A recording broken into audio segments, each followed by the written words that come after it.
Côme vient de Bourgogne pour sa première saison en bord de mer. Sa priorité, trouver un poste de serveur avec un logement. C'était nécessaire d'avoir un poste logé parce que sinon après il aurait fallu prendre un appartement et les prix ici c'est quand même assez cher, donc ça n'aurait pas été très avantageux pour moi de venir faire une saison non logée, on va dire. Son employeur paye la majeure partie de son loyer. Côme verse 5% de son salaire dans son logement saisonnier. Je ne saurais pas dire combien ça fait en pourcent, mais ça fait 100 € et je gagne environ 2000 €.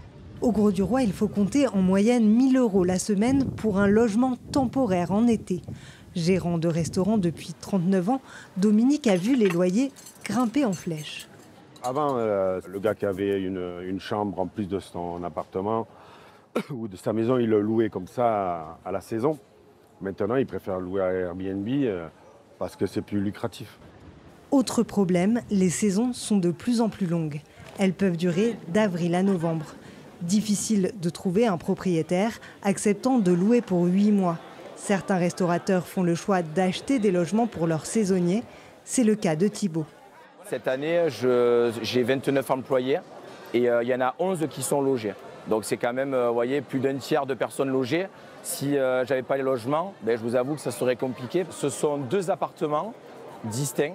Donc on essaye de faire un logement fille, un logement garçon. Et c'est de la colocation. Depuis plusieurs années, la mairie du Grau-du-Roi cherche une solution. Elle envisage de créer un village de saisonniers au camping de l'Espiguette.